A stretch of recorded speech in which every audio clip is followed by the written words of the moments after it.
So I've been on a multi-year healing journey, and the most surprising thing that has happened during this process is how much of a bitch I've become.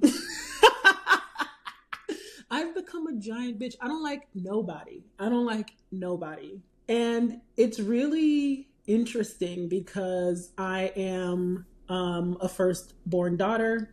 I'm Haitian. I come from Caribbean culture where women are supposed to be agreeable. I mean, we live under the patriarchy, so women are supposed to be agreeable. And I didn't realize how much of a doormat I was. I didn't realize how much my people pleasing was a fight or flight response, a fawning response, how much I feared disappointing people, how much I feared upsetting people to the point of upsetting myself, how much I would sacrifice my own nervous system stability, my own emotional stability to help somebody else be emotionally stable.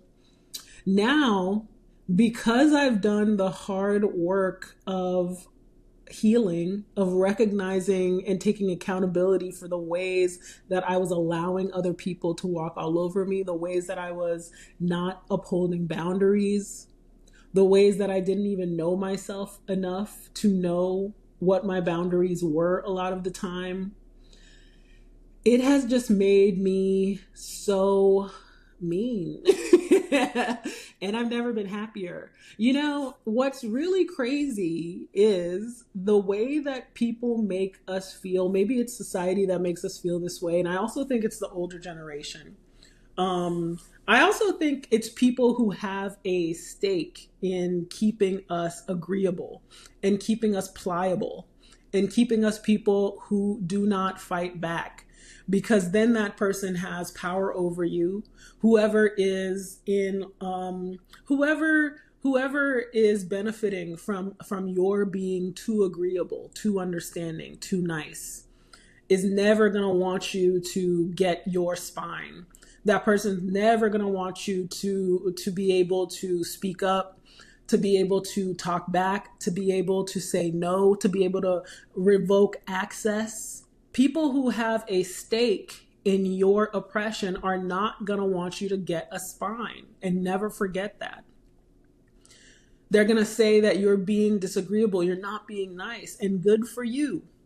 Good for you to not be nice, because then you're not going to be drained and depleted at the end of your life and have nothing to show for it but a lifetime of bending over backwards, being a doormat, being a yes man, someone who doesn't have a sense of who they are because they are so afraid of being seen as not nice, as being seen as a bitch. I'd much rather be seen as a bitch than be seen as somebody who is a doormat, who you can treat any kind of way, who you can say anything to without care for how it hurts me. I've never been more invested in my own safety than now as a quote unquote bitch. I'm telling you, I really feel like the word bitch is only used for people who don't let people get one over on them.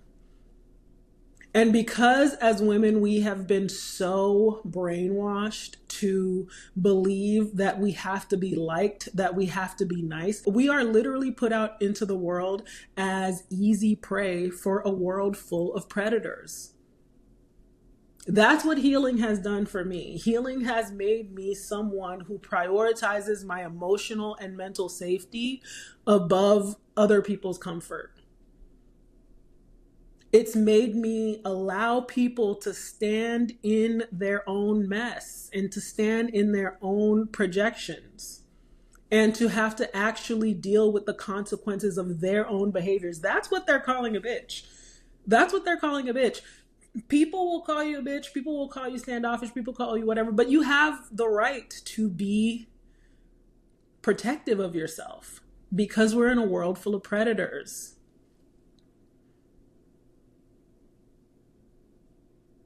When I was in my previous relationship where I was someone who was too nice, when I was a doormat, when I was someone who would let another person hurt me because I felt like that was what it meant to be loving,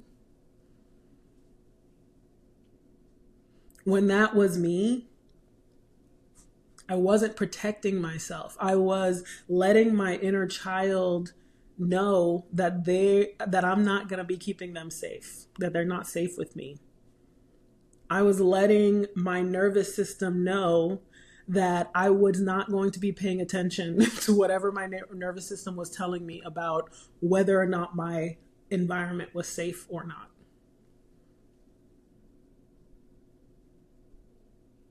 Healing has made me not agreeable. It has made me have incredibly strong boundaries. It's made me connected to my nervous system and my intuition. It's reconnected me to my intuition, because when you are so much of a people pleaser that you ignore and you suppress your own intuition so that you don't upset other people, your intuition starts to quiet down. It starts to fade, because you've created this internal system where your intuition is not to be trusted, because then it threatens the relationships that you have around you. But when you start to heal, and ultimately, I think healing is just starting to love yourself for real. Starting to love yourself for real. That's how I would define healing, is really starting to love yourself and care for yourself, because you understand that that's your job, that nobody else is going to teach that to you. Nobody else is going to do that for you. As a matter of fact, people will take advantage of the fact that you don't love yourself. There's all kinds of predators out here. It don't matter who they are. They can be related, they can be friends, they can be romantic relationships. Predators are out here taking advantage of people who don't love themselves. That's how powerful loving yourself is. And that's why you could never convince me that I'm mean now that I'm healed, or, further along in my healing journey. You could never convince me that I'm mean or that I'm a bitch or that whatever. If anything, I'll take that title proudly. I'd rather be a bitch any day than be played with, than be mistreated, than be abused, unloved, unsafe. And what are you doing? May I ask?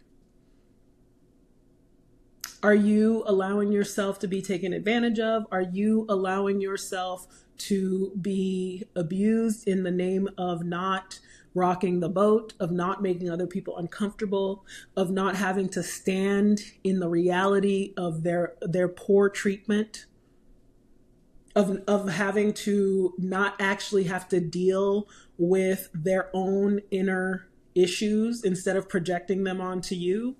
Is that what you're doing? What are you allowing because you're afraid of the label of bitch, of the label of mean? Are you telling your inner child that you are not worthy of safety? Are you telling your inner child that you are not worthy of peace and calm and protection and love? No one's going to love you the way you're going to love you. I don't even think people can know how to love you unless you demonstrate it for them. This is how much I love myself, that I will cut off anybody who makes me feel unsafe. This is how much I love myself. If that's called being a bitch, then I'll take it.